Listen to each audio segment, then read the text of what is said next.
చేతిలో సామాజిక అస్త్రం నెంబర్ వన్ నెంబర్ వన్.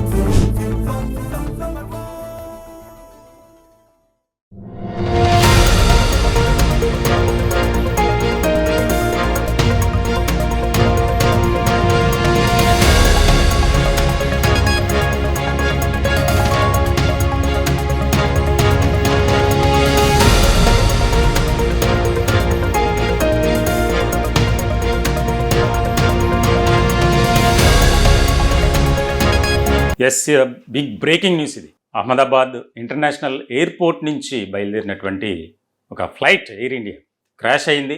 ఆ ప్రమాదంలో దాదాపుగా 100 మందికి పైగా మృతి చెందినట్లు సమాచారం అందుతుంది.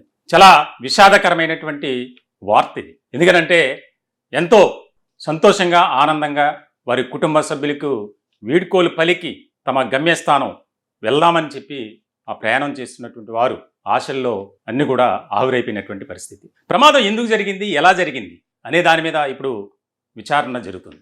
కుట్రకోణం ఏదైనా దాగి ఉందా?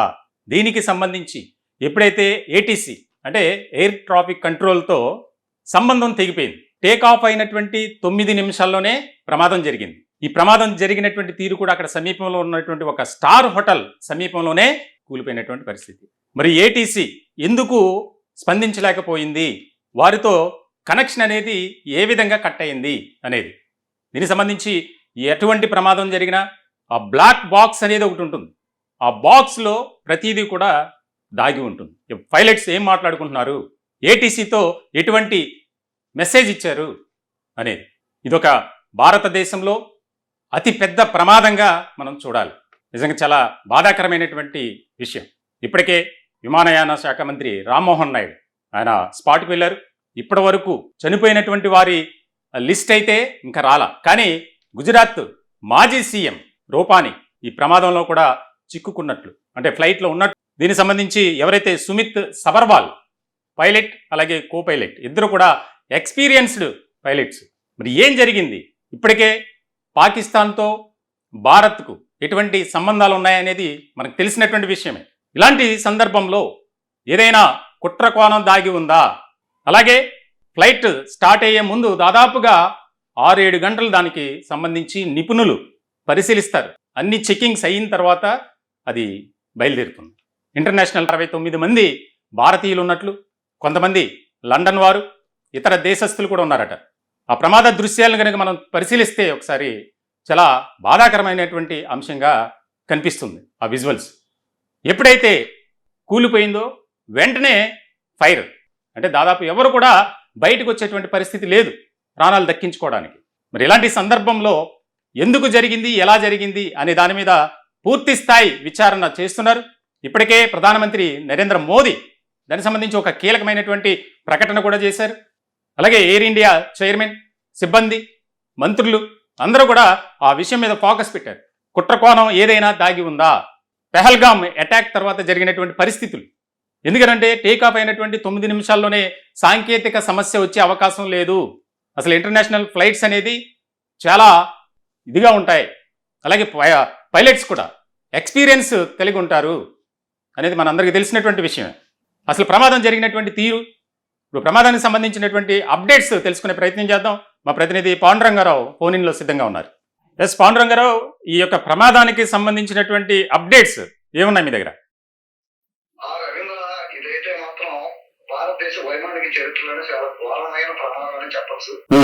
అహ్మదాబాద్ నుంచి లండన్ బయలుదేరిన ఎయిర్ ఇండియా విమానం బయలుదేరిన 5 నిమిషాలకి కుప్పకూలిపోయింది. అంటే మధ్యాహ్నం 1:39 టేకాఫ్ అయితే 1:44 నిమిషాలకి విమానం కూలిపోయింది. 1:50 ఎమర్జెన్సీని డిక్లేర్ చేశారు. విమానంలో 242 మంది ప్రయాణికులు ఉన్నారు. దాంట్లో 2 పైలట్లు 10 మంది సిబ్బంది ఉన్నారు. దీంట్లో గుజరాత్ మాజీ సీఎం విజయ రూపానీ ఉన్నారు. ఆయన ప్రస్తుతం అయితే తీవ్ర గాయమైనట్టుగా వార్తలు వస్తున్నాయి. కానీ ఆయన పరిస్థితి ఎలా ఉందనేది ఇంకా మెడికల్ బులెటిన్ అయితే రావాలి. అలాగే అహ్మదాబాద్ నుంచి లండన్ వచ్చిన విమానం 240 వేగంగా నగరం కోలాంతర క్యాంప్ లో కూలిపోయింది. ఇంకో విశేషం ఏంటంటే, విశేషం అనుకోవడం ఒక దుర్ఘటన విషయం ఏంటంటే, ఇది కూలిన స్థలంలో బీజే మెడికల్ కాలేజీ హాస్టల్ భవనం ఉంది. ఈ హాస్టల్ భవనంలో మీద ఈ విమానం పడిపోవడంతో వార్తలు వస్తున్నాయి. ఉమ్, అధికారికంగా అయితే ధృవీకరించలేదు. పైగా ఇది కూలిపోయిన సమయం 1:40 అవటం, అంటే అది వచ్చి చేసే సమయం అవటంతో మెడికల్తో హాస్టల్ భవనం నిండిపోయిందని ఉమ్, ఈ విమానం దాకా కూలిపోయిందని చెప్తున్నారు. ఉమ్, ఇదైతే అధికారికంగా ధృవీకరించాల్సి ఉంది. తర్వాత అహ్మదాబాద్లో ప్రమాదానికి గురైన విమానం నిమిషానికి 475 మీటర్ల వేగంతో భూమిపైకి తీసుకొచ్చి కూలిపోయింది. ఉమ్, ఎయిర్పోర్ట్ లో టేకాఫ్ అవుతున్నప్పుడు 200 మీటర్లు ఎత్తుకెళ్లిన విమానం 625 మీటర్లు చేరిన తర్వాత నీట కూలిపోయింది. ఏటీసీ అంటే ఎయిర్ ట్రాఫిక్ కంట్రోల్, వాళ్ళతో సంబంధాలు కూడా తెగిపోయింది. ఉమ్, ఏటీసీ వాళ్ళు విమానాన్ని కాంటాక్ట్ చేయడానికి ప్రయత్నాలు చేసినప్పటికీ విమానం పైలట్ల దగ్గర నుంచి ఎటువంటి సమాధానం రాకపోవడంతో వెంటనే ఎమర్జెన్సీగా డిక్లేర్ చేశారు. ఉమ్, తర్వాత విమాన ప్రమాద ఘటనా స్థలానికి air craft accident investigation bureau already చేరుకుంది. ఉమ్, బ్లాక్ బాక్స్ తీసుకొని దాన్ని అనాలిసిస్ చేస్తే గానీ ప్రమాదం యొక్క కారణాలు ఏంటి, ఇది ఒక ఉమ్, లోపం వల్ల జరిగిందా లేకపోతే ఇంట్లో ఏమైనా కుట్ర కోణాలు ఏమైనా ఉన్నాయా అనేది మాత్రం తెలుస్తుంది. ఉమ్, కేవలం ప్రకటించారు. ఉమ్, విమానయాన శాఖ మంత్రి రామ్మోహన్ నాయుడు హుటాహుటిన ఢిల్లీ నుంచి అహ్మదాబాద్ కి అయితే చేరుకున్నారు. ఉమ్, చేరుకొని అక్కడ దానికి సంబంధించిన మొత్తం పరిశీలించడం, తర్వాత చెత్తగత్తలందరినీ ఆపలు తరలించడం, ఉమ్, కొంతమంది మరణించారు. ఏంటంటే విమానం కూలిపోయిన 10 నిమిషాలకి, అంటే ఎమర్జెన్సీ డిక్లేర్ చేసిన 1:50కి విమానం ముందు భాగం దాదాపు సగం పైగా కాలిపోయిందనేది ఉమ్, ప్రత్యక్ష సాక్షులకు చెప్తున్నారు మనకి. ఉమ్, అయితే ఈ విమాన ప్రమాదం కుట్ర కోణం అనేది ఏమాత్రం తీసేయలేమని మాత్రం ఉమ్, అయితే చెప్తున్నాయి. ఉమ్. పూర్తి వివరాలు అయితే ఇవాళ సాయంత్రానికి కానీ రేపు ఉదయానికి కానీ తెలుస్తాయని చెప్తున్నారు. పాండురంగారావు కొన్ని విషయాలు బయటకు వస్తున్నాయి. ముఖ్యంగా ఇది ఏదైతే ఒక ఫుల్ ఎక్విప్మెంట్ ఉన్నటువంటి, అలాగే ఒక ఇంటర్నేషనల్ ఫ్లైట్ కాబట్టి దానికి సంబంధించి ముందుగా ఏదైతే టేక్ ఆఫ్ అవుతుందో ఆ సమయంలో దాదాపుగా 6-7 గంటల పాటు దాన్ని క్షుణ్ణంగా పరిశీలించి టెక్నికల్గా అంతా ఓకే ఫిట్ అనుకుంటేనే దానికి సంబంధించి బయలుదేరటం జరుగుతుంది. ఇలాంటి క్రమంలో ఏదైతే మీరు చెప్పినట్లు ఎయిర్ ట్రాఫిక్ కంట్రోల్తో సంబంధాలు తెగిపోవటం, టేకాఫ్ అయినటువంటి కొద్ది నిమిషం అనేది ఎక్కువగా చర్చ జరుగుతున్నటువంటి తరుణంలో, ఎందుకంటే మనకి పహల్గామ్ అటాక్ తర్వాత జరిగినటువంటి పరిణామాలు తెలుసు. సో ఈ యొక్క కుట్ర కోణం ఖచ్చితంగా ఉంటుంది అని మనం ఏమన్నా అనుకోవచ్చా? అనుకోవచ్చు. ఎందుకంటే 1:39 నిమిషాలకి విమానం బయలుదేరిన తర్వాత 1:44 అంటే 5 నిమిషాలకి విమానం నుంచి ఏటీసీకి ఎమర్జెన్సీ కాల్ వెళ్ళింది. ఎమర్జెన్సీ కాల్ అంటే ఏంటంటే ఊహించని ప్రమాదము లేకపోతే ఏదో జరగడానికి జరుగుతుంది అని పైలట్ వచ్చినప్పుడు ఆ ఎమర్జెన్సీ బట్టలు నొక్కుతాడు. అంటే మాట్లాడడానికి కూడా సమయం లేదన్న సందర్భంలో మాత్రమే అది నొక్కుతారు. లేదనుకుంటే చెప్తారు, ఏదో పైలట్ ఏటీసీ చెప్తారు, ఇలా మా ఒక ఇంజిన్ లో సాంకేతిక లోపం వచ్చిందనో లేకపోతే పైలట్ ఏదో ఇబ్బంది వచ్చిందనో టెక్నికల్ ప్రాబ్లం అంటే వాళ్ళు డిస్కస్ చేస్తారు. వాళ్ళు ఏం చేస్తారంటే వెంటనే విమానాన్ని వెనకరపించడమో, లేదా ఆల్రెడీ విమానం చాలా దూరం వెళ్ళిపోయింది సమీపంలో ఉన్న ఎయిర్పోర్ట్ లో ఎమర్జెన్సీ ల్యాండింగ్ చేయడం అది ఏర్పాట్లు చేస్తారు.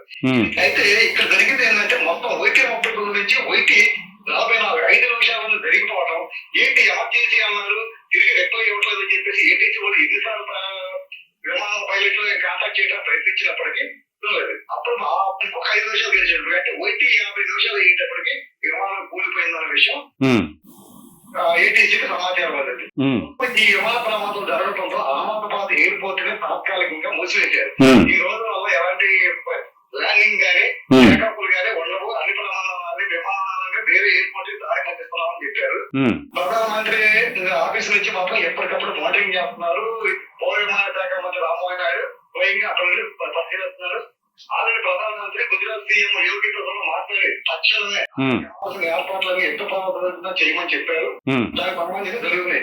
కానీ ఇది మీరు అన్నట్టు ఇందాక డొమెస్టిక్ ఫ్లైట్స్ అంటే మనం దేశం లోపల తిరిగి ముంబై టు ఢిల్లీ టు చెన్నై ఇలా తిరిగే వాటికి దాదాపు విమానం బయలుదేరడానికి ముందు 33 రకాల చెక్స్ జరుగుతాయి. అంటే 33 రంగాలు చెందిన వాళ్ళు చెక్ చేస్తారు. ఓట్లు కరెక్ట్ గా ఉన్నాయా, ఇంజిన్ పర్ఫెక్ట్ గా ఉందా, లీకేజ్ ఏమైనా ఉందా, టైర్లు ఏమైనా బాగా ఉన్నాయా, ఇవన్నీ చెక్ చేస్తారు. ఇది ఇంటర్నేషనల్ ఫ్లైట్. దాదాపు 74 రకాల చెకింగ్స్ ఉంటాయి. 74 రకాల చెకింగ్ చేసి అంతా బాగుంది అని అనుమతి ఇచ్చిన తర్వాత ఫ్లైట్ టేకప్ అయింది. మరి ఇంత పర్ఫెక్ట్ గా ఉన్న ఫ్లైట్ టేకప్ అయిన 5 నిమిషాలకే కూలిందంటే ఖచ్చితంగా దీని వెనకాల కుట్రకోణం అయితే దానికి 190% అవకాశం ఉందని నిపుణులు అయితే ఘంటాపరంగా చెప్తున్నారు. రైట్, అది విచారణలో తేలుతుంది. కాబట్టి మనం ముఖ్యంగా ఈ 215 మంది పాసింజర్స్ ఎవరైతే ఉన్నారో ఆ పాసింజర్స్ తో పాటు 15 మంది సిబ్బంది ఉన్నారు. అంటే 230 మంది కంప్లీట్ గా ఆ ఫ్లైట్ లో ఉన్నారు. ఇలాంటి సందర్భంలో ఈ యొక్క 215 మంది ప్రయాణికుల్లో ఇతర దేశస్తులు ఎవరైనా ఉన్నారా? ఉన్నారు. మొత్తం ఇందులో ప్రయాణికులు అయితే 242 మంది. ఇలా చెప్పినట్లుగా మెయిన్ పైలట్, అసిస్టెంట్ పైలట్ కాక 10 మంది సిబ్బంది ఉన్నారు. అంటే కావచ్చు, ఈ 15 మంది పోతే 230 మంది సిబ్బంది దీంట్లో ఉన్నారు. దాంట్లో 53 మంది ఏకే అంటే బ్రిటన్ చెందిన వాళ్ళు 53 మంది ఉన్నారు. భారత చెందిన వాళ్ళు 7 ఉన్నారు. ఇంకొక ఆఫ్రికా దేశానికి చెందిన వ్యక్తి ఒకరు ఉన్నారు. అంటే దాదాపు 61 మంది విదేశీ ప్రయాణికులు దీంట్లో ఉన్నారు. చాలా అంతర్జాతీయ స్థాయిగా ఇది చాలా దురదృష్టమైన కష్టంగా ఉంటుంది.